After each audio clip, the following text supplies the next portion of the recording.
set the context with reference to the renewable industry. I'm sure most of you must be aware of that, but the dream the current government has is about 60 gigawatts. That's what the demand, though it's conservative, but it's very, that's the minimum demand they have been looking at the next 5 years kind of a thing. And in one of the forums, when all the renewable partners have been invited, there are many of them, it's not only Greenco. Our CEO has committed about 10 gigawatts. But I'm not here for a branding pitch, but what I'm trying to say is, this is a space which is much different and very niche. If somebody has to put a power plant of about 5,000 megawatt, could be coal, could be something else, it's not really difficult, because you have the technology, you have the modus operandi, and you have the various designs available, and you can put it. But the unique thing with renewable power is that we got to have this plant established with multiple clearances from the Ministry of Environment and so on and so forth, including the pollution control.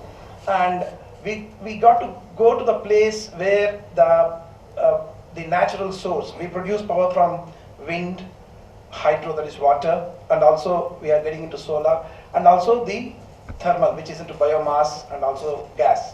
Now we got to go to the source of the supply, water, and without disturbing the mainstream, we got to just use the water and let it go to ensure the generation happens. Now this is an interesting challenge, and we have power plants with 3 megawatts to 120 megawatts in hydro, and we have wind plants of over 100 megawatts. Now putting a wind plant is absolutely relatively easy, I should say, whereas putting a hydro plant is extremely difficult given the technology and challenges. Now having said this, if I can take the example of our own group, we have about close to about 16 plants in Himachal Pradesh, and rest of them are in Karnataka, and one coming in Gangtok. Now, the very terrains of Himachal, I'm sure all of you can imagine, it's one of the toughest terrains. Even approach roads are difficult, and in that place, there are plants already people have put, and Greenco has chosen a route of acquisition to grow fast, and we have acquired all the 15 plants. And if you look into the typically, in fact, you will be surprised to know, 60% of the plants in Himachal are built by people from Andhra Pradesh, and we should take pride on that. And some of those plants, of course, we acquired. Now the point is, these Himachalis, if they are giving even 1 acre of land, as per the local Himachal rules, you got to give them a conditional employment. And that should be something continuing for his retirement. In some places we have such tough union agreements wherein that even their progeny and the generations together, they got to be employed. We have some of the toughest, The point is, they will not have any skills. We got to literally train them on everything. Greenco has taken it as a challenge, and this is one of the greatest achievements of the group, in the sense that we did not distinguish whether they are 10th class or ITIs or school dropouts, whatever it is. We had our own skill development plans established as soon as we acquired the plants into the operations cycle or into the construction stage. And on the other hand, when it comes to the plants located in non-Himachal location, that could be wind in Andhra Pradesh or in Karnataka, what we did is uniquely is that, the BTechs are high aspirants people, they always want to get into IT, and they always have different avenues to go abroad. But as an organization, we just saw what exactly we need. We need people who are interested to make some career into the real industry like power. And they got to work in the project sites, they got to work in the remote locations.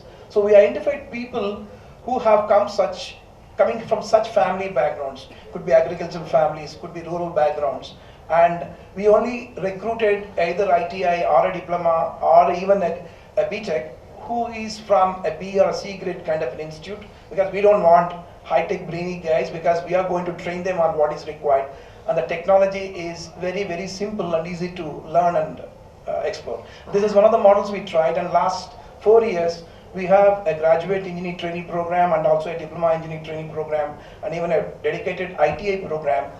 In fact, 35% of our resources belong in this group. In fact, very, very young organization in that particular area. 35% are the graduate engineering trainees in these three categories who graduated and established. And another important on the local socio-economic angle or environmental angle, we ensure the local area is totally developed. If you go to our wind site in Atmakur, the entire Atmakur village has been adopted mostly in terms of various initiatives we have been doing. So environmentally, absolutely we can't disturb, and we in fact work on various initiatives. Planting is only one aspect. We do various other interventions through our CSR wing. And when it comes to the challenge of retaining people, that's the biggest thing which another HR strategy we have to follow. Wherein that, most of these people do not work in these locations because they're very remote, they're away from their families. Trust me on that, we have given them the best of the accommodation. In fact, all our accommodations are air-conditioned rooms, and best of the food. Food is no question on the budget, including the non-vegetarian, and that the employees form a committee and they decide the menu. Because we have people from different regions and different backgrounds, they decide the menu. Everything is unlimited, and we give them special clothing apart from uniforms. We also give them the required support to live in all kinds of tough conditions. So this has really helped us. And in fact, after 4 years, I can say our attrition is just a single-digit number.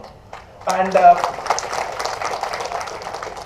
we never understood whether our experiment works. Trust, it did work, because first thing is the local area is developed. At the same time, these people who are really looking for jobs, because they can't get breaks in other companies, and this B grade, C grade kind of a thing, we hire mostly the civil engineers, the electrical engineers, and also the mechanical engineers. And this is another interesting angle where the retention is extremely high, and we have a career development matrix for them, and we tell them, if you're a fast track guy, this is your career, and if you're a normal progression guy, this is your career. And one of the best strategies we implemented, where we take pride, given the advantage of the business we are into, is if at any point of time there is any kind of a challenge with hydro, we move them to wind. And if they have finished the wind project, we move them to hydro. So the multitasking, multi-skilling model has given them such a value in terms of their career. They really get into the higher levels and take higher responsibilities.